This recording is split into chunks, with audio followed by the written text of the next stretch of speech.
How do you deal with the trauma of losing a patient? Most people at some stage in their career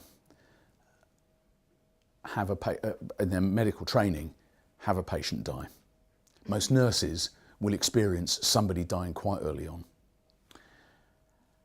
When you watch your first death, which is not the same as looking at a dead body usually looks like a waxwork, really. When you actually watch someone dying in front of you, particularly if they're not meant to die, that is a tough thing to do. And all of us are trained, although that training only just immunises you very slightly, but all of us are trained to cope with that. Some people cope very badly, some people cope okay. But younger people who die suddenly, people who you can't help, that's tougher than when, and this, I shouldn't say this, but somehow if they're 95 and they die because they're old, that somehow seems reasonable. It's no more reasonable, of course. You know, every death is terrible, but somehow it seems okay. Whereas if they're 25 and they're blown to bits, that doesn't seem right. No death is right, and no death is an easy death. I suppose some deaths are better because they die suddenly, and that's probably better for them, although not better for their families and those they leave behind. These deaths were all highly traumatic. They were traumatic for the people that had them, and they were very traumatic for the people that witnessed them, as well as for the families and their loved ones. And some of my colleagues found it extremely hard to cope afterwards. One colleague continues to blame themselves for the fact that their patient died, despite the fact that it was, in my view, absolutely inevitable that this patient would die. And I've said that to them many times. It doesn't make any difference, but I have said it many times. Another colleague had to have quite a long-term time off work because they were so upset by the whole thing. A lot of colleagues got, maybe not post-traumatic stress disorder, but they certainly were very upset afterwards. I actually, I mean, the memory is bursting through my head right now as I'm talking to you, but I didn't find it particularly upsetting. I mean, I found it very traumatic, but it hasn't lived with me in a way that's done me damage. But how do you cope with a dead body? It's difficult. May you never witness it, but obviously if you go into any one of the caring professions, you're quite likely to witness it. And you just have to immunise yourself, and the first one will be awful. What were your first thoughts when you were helping the injured people? It's very strange. As it happened to me, it happened so fast that I didn't have time to think. So I got out of the taxi, Tavistock Square's taped off, there's broken glass everywhere, there's a lot of blood, very eerily quiet.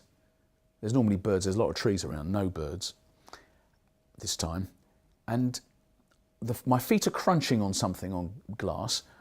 I walk past a variety of very damaged vehicles, including one that I now know to be the bus.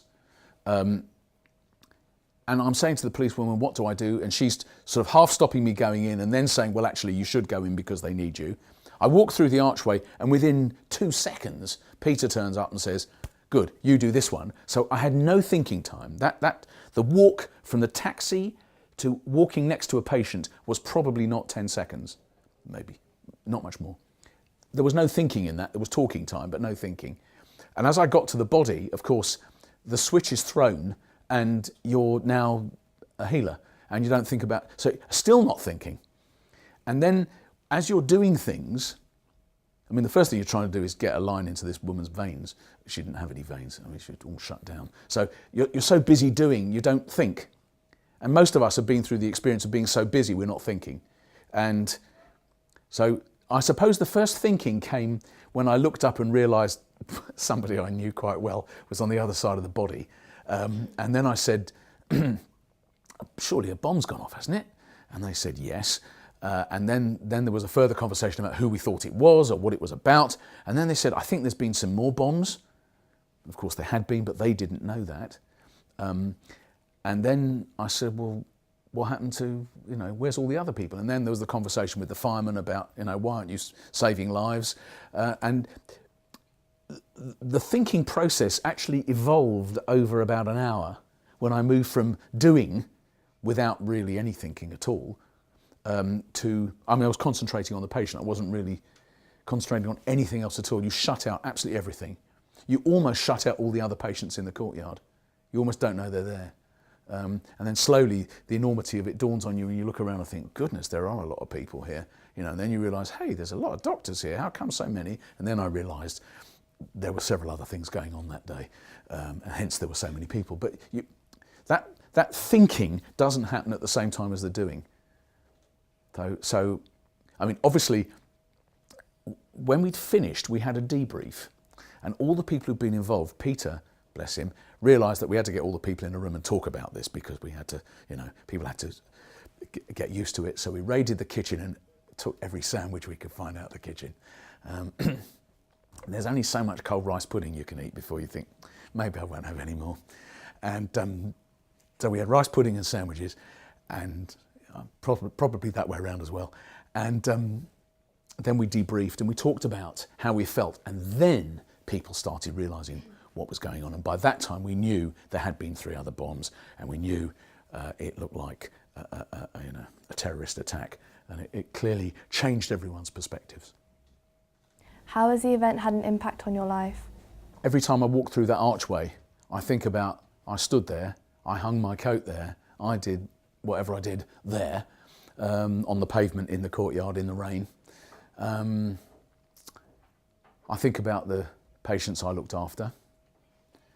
I think about one of the men who died in the courtyard, who I will not forget in a hurry, who was understandably very distressed and in terrible pain, and we had nothing to help him. By the time we had something to help him, when the tender turned up, we didn't need it anymore. I will hear him forever.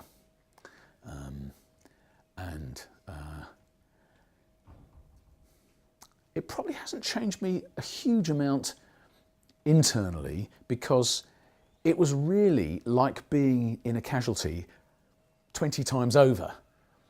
Once you've worked in a casualty department in a hospital, or many of you may have been there for some reason, you've been ill or injured in some way. Once you've seen that a lot, then the fact that I looked after an injured person and they lived that's what you do, and it didn't seem that strange, because you compartmentalise what you do, and doctors and nurses do that all the time, right? You shut off this bit of your life from that bit of your life. So in one sense it hasn't affected it at all.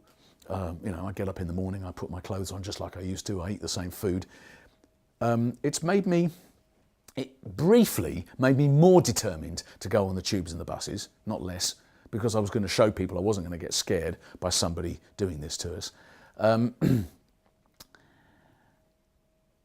It's made me quicker to hit back at those people who criticise Muslims, because actually, I'm Jewish, but to make it quicker to hit back, because I think to characterise people by a religious belief as if that meant it was okay to kill people, when it absolutely does not mean that. The Quran does not say you go and kill people who you don't agree with.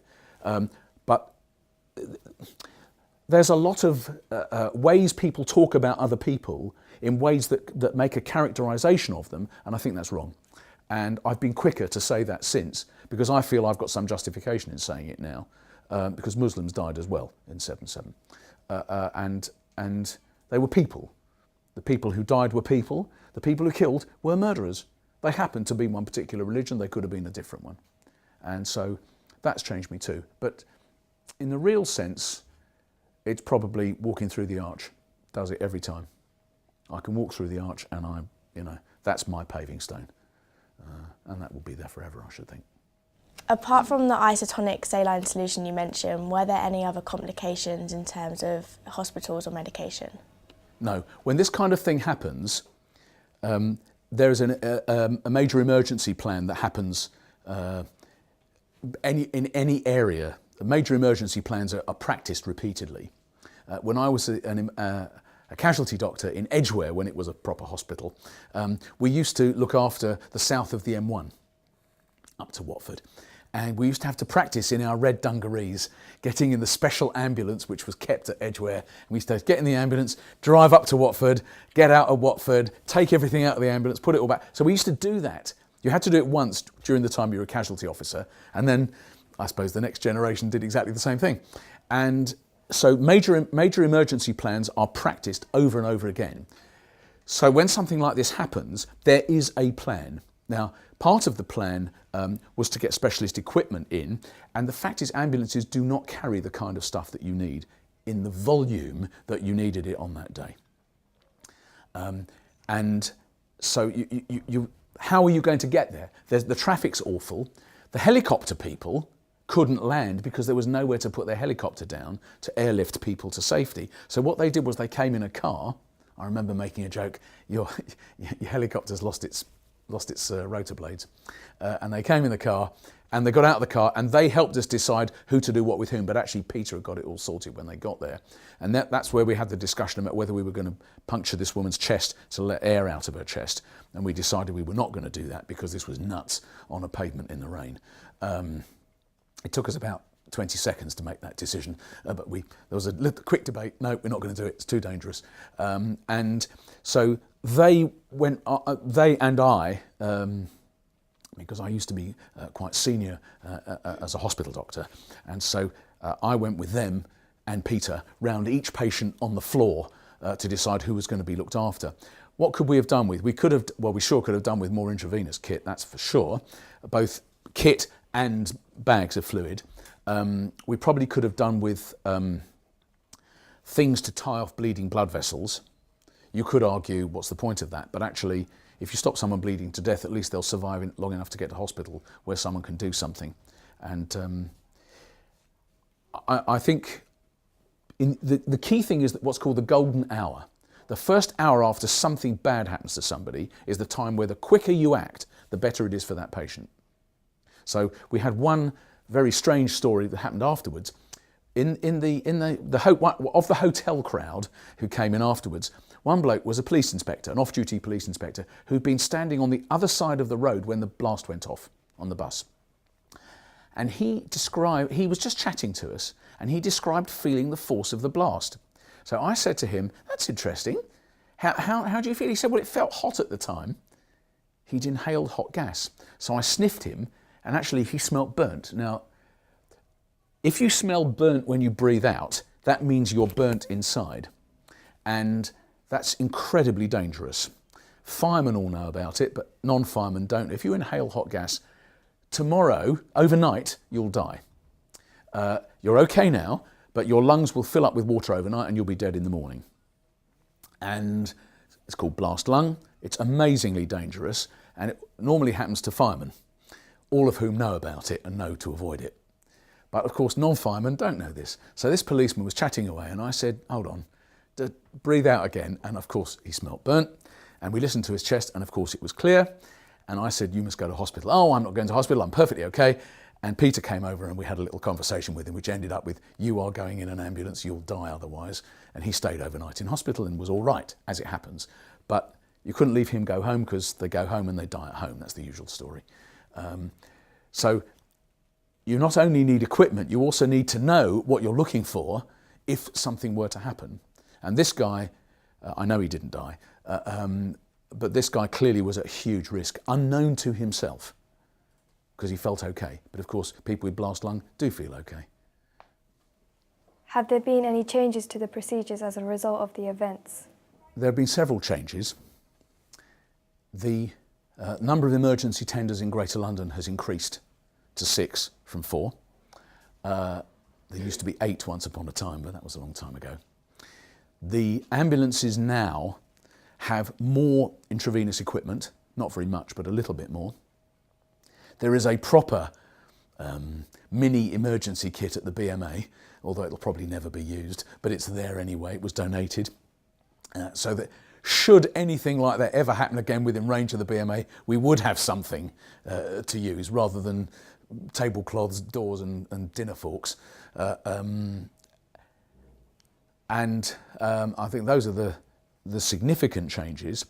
Also, the government have changed the emergency training procedures for London ambulance crew and accident and emergency doctors, because most of the time the doctors and nurses are trained to deal with road accidents, because that's the usual event. Road accidents or people who've been in fires. Well, now we've got a different kind of thing. People have been blasted to bits. It's obviously a different kind of management. And so they've changed the training procedures because people never thought, well, people always worried that there would be a terrorist attacks in London, but it had never happened. So people didn't know the kind of things that would have happened. Now we know differently. So if you walk through central London, around government buildings, there are walls up where there never used to be, and those walls are steel reinforced. So even if you drove at them with a tank, you couldn't knock them over. And they're designed to stop people driving at things, because in Glasgow, there were people who tried to set fire to the airport by driving a bomb into the airport. So now, all around airports, there are big things to stop people driving and doing that. So it's changed procedures.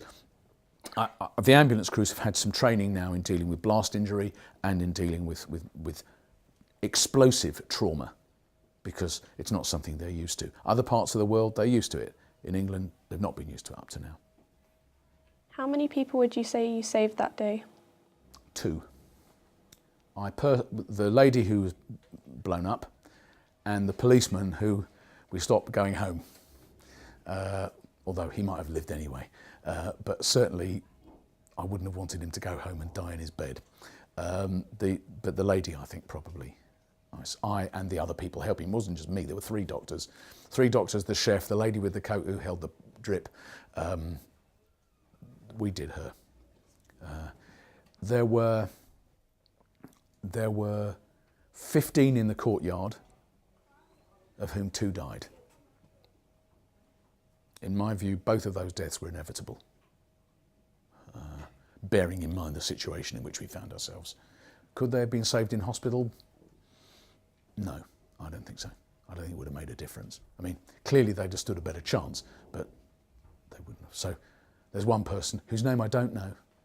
She's a lady, she lives in London, I don't know where, and I don't remember her name. I can't even remember if she told me. I think she might have done, but I can't remember. I mean, it was an experience. Would her life have been saved anyway? Possibly, I don't know. If she would have been in hospital, but the fact is she had no blood pressure and there was every risk she was going to be dead any second, and she certainly wasn't conscious. So she didn't exactly walk to the ambulance, but she got out of hospital within a few days, so she was okay.